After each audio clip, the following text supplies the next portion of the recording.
Alors bonjour à tous. Alors avant de commencer, je vais vous demander d'aller visionner une vidéo, enfin avant ou après cette présentation. C'est à propos d'un texte qui m'a été inspiré par cette vidéo. Alors cette vidéo, donc je vous mets le lien en bas de cette présente vidéo. Oui, je disais, ce texte m'a été inspiré par le visionnage d'une vidéo qui est une merveille, qui m'a ébloui, qui m'a vraiment profondément ému. Hein. C'est une mise en scène, vous verrez, des plus belles œuvres d'art produites par l'humanité. Ah oui, je voulais préciser que ce genre de vidéos qu'il m'arrive de trouver sur YouTube, eh ben, ce sont des perles, ce sont de vraies merveilles qui, étonnamment, n'ont pas le succès qu'elles méritent. Et c'est pour ça qu'en même temps, je voudrais promouvoir ce genre de vidéos que je collecte par-ci, par-là.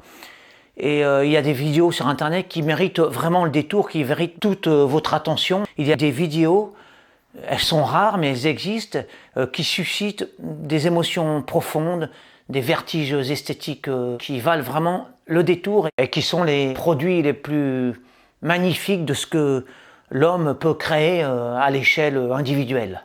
Hein, je parle de tous ces amateurs qui donnent des fruits superbes. Et donc ça a suscité en moi un tel émoi que je n'ai pas pu résister et j'ai écrit immédiatement un texte que je vais vous interpréter. Mais alors, avant de vous lire ce texte, une petite explication au sujet de cette vidéo. Certains d'entre vous penseront peut-être que c'est une forme de profanation de l'art que de présenter ainsi les choses. Le fait de présenter les œuvres immortelles, les œuvres des maîtres, à travers un filtre moderne, je dirais, hein, de notre époque, bien de notre époque, qui est particulièrement incarné par le triomphe de l'image mouvante. Donc oui, peut-être, il y a peut-être une part de ça, de mièvrerie. Cette manière de mettre en scène les tableaux de maîtres pourrait paraître aux yeux de certains à juste titre, hein, parce que moi-même j'ai eu aussi cette sensation là.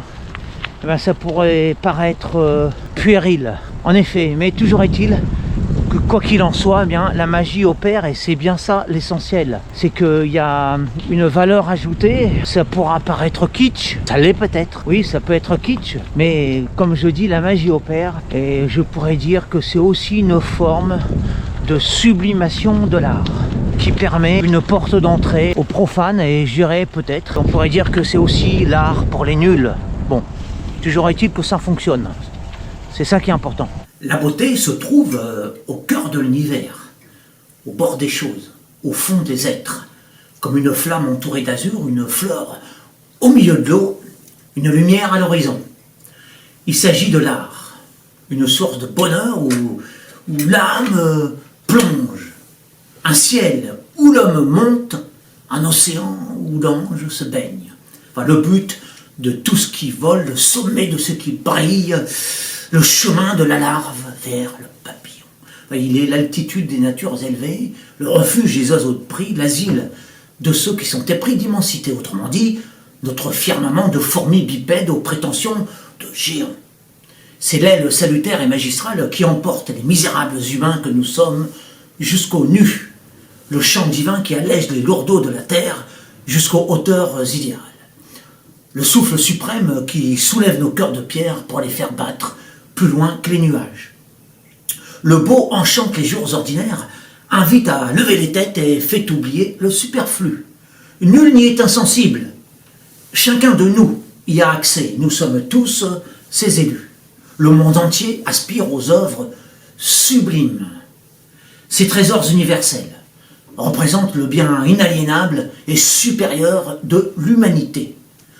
Mieux que les merveilles éphémères de la technologie, les éclats factices des réussites superficielles, les satisfactions inconsistantes des richesses matérielles, les splendeurs artistiques éveillent en nous le sens du sacré. Elles nous ouvrent des portes intérieures, nous donnent de l'envergure, de la conscience, beaucoup de gravité, mais surtout de la joie. L'artiste véritable est toujours inspiré par une voix céleste. Même si innocent, il l'ignore. Même si vaniteux, il le refuse. Même si athée, il n'a pas vraiment de réponse. Que ce soit à travers sa main agile, son esprit fécond, sa plume légère, son butin précis ou son pinceau clair, il produit de toute façon des fruits précieux, car chez lui, tout part d'un feu puissant. Il se fait alors l'interprète de Dieu et offre aux mortels ses chefs-d'œuvre, afin d'ajouter encore plus de mystère à la création.